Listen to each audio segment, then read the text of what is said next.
ఇవాళ కడప నగరపాలక సంస్థ సర్వసభ్య సమావేశం జరగనుంది. అయితే కడపలో టీడీపీ ఎమ్మెల్యే మాధవిరెడ్డి మళ్లీ కవ్వింపు చర్యలకు పాల్పడుతున్నారు. నగరపాలక సంస్థ ముట్టడికి ప్లాన్ చేసిన టీడీపీ ఎమ్మెల్యే మాధవిరెడ్డి డబ్బులిచ్చి మహిళలను తరలిస్తున్నారు. గత నగరపాలక సంస్థ సర్వసభ్య సమావేశంలో అనుచరులతో వీరంగం సృష్టించారు. దీంతో సర్వసభ్య సమావేశానికి సభ్యులు మినహా ఎవరికీ అనుమతి లేదని హైకోర్టు ఆదేశాలిచ్చింది. హైకోర్టు ఆదేశాలను పట్టించుకోకుండా ఎమ్మెల్యే మాధవిరెడ్డి కవ్వింపు చర్యలకు పాల్పడుతున్నారు. ఇదే అంశకు సంబంధించి మరింత సమాచారం మా కరెస్పాండెంట్ శ్రీనివాస్ మనకి డీటెయిల్స్ అందిస్తారు. శ్రీనివాస్, ఇవాళ మహిళలందరినీ కూడా డబ్బులిచ్చి మరీ తరలిస్తున్నట్టు తెలుస్తోంది. మాధవిరెడ్డి గతంలోనే ఒక సర్వసభ్య సమావేశంలో నానా రభస చేశారు. మళ్ళీ ఇప్పుడు డబ్బులిచ్చి తరలించడం ఏ విధంగా చూడొచ్చు? పూర్తి సమాచారం ఏంటి?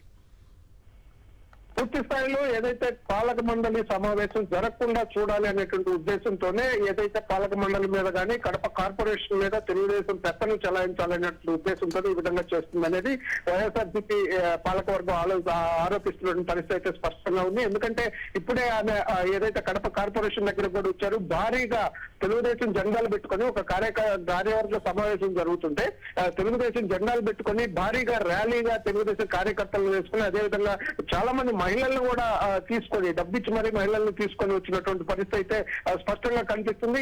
కావాలని అక్కడ కవ్వింపు చర్యలకు దిగుతూ వైఎస్ఆర్సీపీ వాళ్ళు కూడా కవ్విస్తున్నటువంటి నేపథ్యం అయితే స్పష్టంగా అక్కడ కనిపిస్తుంది. హైకోర్టుకు వెళ్ళారు. గతంలో కూడా ఇదే సీన్ రిపీట్ కావడంతో గతంలో కూడా ఏదైతే కార్పొరేషన్ సమావేశాన్ని జరగకుండా చేసినటువంటి నేపథ్యంలో మళ్ళీ ఇప్పుడు సమావేశం ఏర్పాటు చేసుకున్నారు. పోలీసులు అడిగితే పోలీసులు మేమేమీ చేయలేమని చెప్పి చేతులు చేసిన పరిస్థితుల్లో హైకోర్టుకు వెళ్లి తమకు సెక్యూరిటీ కల్పించాలని చెప్పి ఆ పాలకవర్గం వేడుకోవాల్సినటువంటి పరిస్థితి వచ్చింది.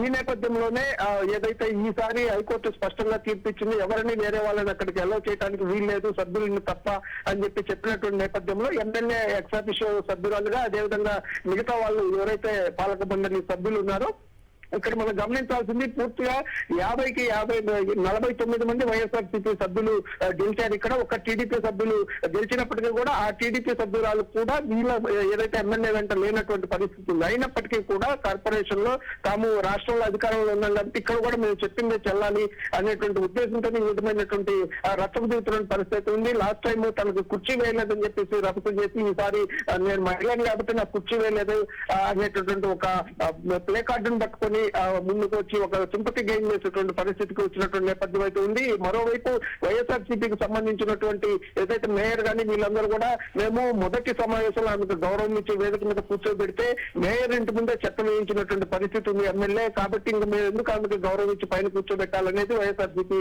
అడుగుతున్నటువంటి ప్రశ్న. మొత్తం మీద అయితే ఏదైతే హైకోర్టు ఇచ్చినటువంటి ఆదేశాలు కూడా పక్కన పెట్టి వందలాది మంది కార్యకర్తలు మళ్ళీ సేమ్ సీన్ రిపీట్ చేస్తూ అటు కార్పొరేషన్ మీద దండెత్తినటువంటి పరిస్థితి అయితే మనం స్పష్టంగా విజువల్స్ లో కూడా చూడొచ్చు. క్లియర్ గా వాళ్ళందరూ కూడా తెలుగుదేశం పార్టీ జెండాలు పెట్టుకొని ఎమ్మెల్యే వెంట భారీగా బైక్ ర్యాలీలు చేసుకుంటూ మహిళలను తీసుకొని ఏదైతే డబ్బులు ఇచ్చి మరి మహిళలను అక్కడికి తీసుకొచ్చి ఆందోళన చేస్తున్నటువంటి పరిస్థితి అయితే స్పష్టంగా కనిపిస్తుంది.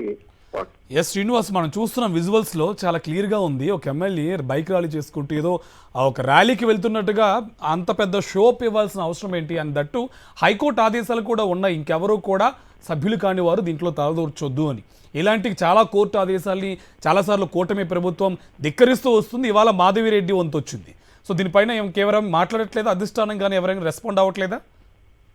అంటే పూర్తి స్థాయిలో అధికారం తెలుగుదేశం పార్టీ కూటమి ప్రభుత్వం ఉన్నటువంటి నేపథ్యంలో గత సమావేశంలో ఇదే పరిస్థితి కొనసాగితే అసలు సర్వసభ్య సమావేశం జరగనీయకుండా ఈ విధంగా అడ్డుకొని వందలాది మంది కార్యకర్తలు కార్పొరేషన్ లోపలికి తీసుకుని వచ్చి ఈ విధంగా గొడవ చేస్తున్నటువంటి నేపథ్యం ఉన్నప్పుడు పోలీసులు ఏం చేస్తున్నారనేది ఒక ప్రధానమైనటువంటి ప్రశ్న వచ్చింది. ఇదే అంశం మీద పోలీసులు అడిగితే మేము సర్వసభ్య సమావేశం నిర్వహించుకుంటాము, సెక్యూరిటీ ఇవ్వండి, బయట వాళ్ళని ఎవరిని లోన్లకు రానివ్వద్దు అని చెప్పేసి మేయర్ కానీ పాలకవర్గం కానీ పోలీసులు అడిగిన నేపథ్యంలో మేమేమీ చేయలేమని చేతులు చేసిన పరిస్థితి ఉంది. గత సమావేశంలో వాళ్ళందరూ కూడా మీడియా పేరు చెప్పి లోపలికి వచ్చారు అది ఇదని చెప్పేసి వీళ్ళు చెప్తున్నటువంటి నేపథ్యంలోనే పూర్తి స్థాయిలో ఈ హైకోర్టును ఆశ్రయించాల్సినటువంటి పరిస్థితి ఏర్పడింది. హైకోర్టు స్పష్టంగా చెప్పినప్పటికీ కూడా అసలు పాలకవర్గ సమావేశంలో ప్రజల సమస్యల్ని చర్చించాల్సినటువంటి నేపథ్యంలో ఎక్స్ అఫిషియో మెంబర్ గా ఎమ్మెల్యే ఒక్కరికే లోపలికి అనుమతి ఉంది. కానీ మనం చూస్తున్నాము ఎంత హంగామా చేసుకుంటూ ఒక పెద్ద యుద్ధానికి వస్తున్నట్టుగా రంగంగాన్ని సృష్టిస్తున్నట్టుగా గొడవకు వస్తున్నట్టుగా ఈ విధంగా విధంగా చేస్తున్నటువంటి పరిస్థితి మనకు క్లియర్ గా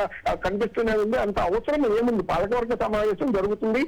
మెంబర్ గా ఎవరైతే ఉన్నారో దాదాపు 50 మంది కౌన్సిలర్లు, ex officio members, cooption members మాత్రమే లోపలికి వెళ్ళాలి. అలా చేసుకుంటే పోయేదా? ఈ విధంగా కవ్వింపు చర్యలు, డబ్బులు ఇచ్చి మహిళల్ని తీసుకురావటం కానీ అక్కడంతా ఒక యుద్ధ వాతావరణాన్ని సృష్టించేటువంటి పరిస్థితి. ఎందుకంటే అధికారంలో మేము ఉన్నాం కాబట్టి కార్పొరేషన్ లో వైఎస్ఆర్సీపీ గెలిచినప్పటికీ కూడా ఇక్కడ మేము చెప్పిందే వేదంగా జరగాలి, నాకు పైన కుర్చీ వేయాలి, రూల్స్ లో లేనప్పటికీ కూడా నాకు మేయర్ తో పాటు పక్కన కుర్చీ వేయాలి, ఇటువంటి డిమాండ్స్ తోనే ఈ విధంగా వీళ్ళు కావాలని ఒక రచ్చ చేసేటువంటి పరిస్థితి మనకు స్పష్టంగా కనిపిస్తుంది. Right, thank you Srinivas.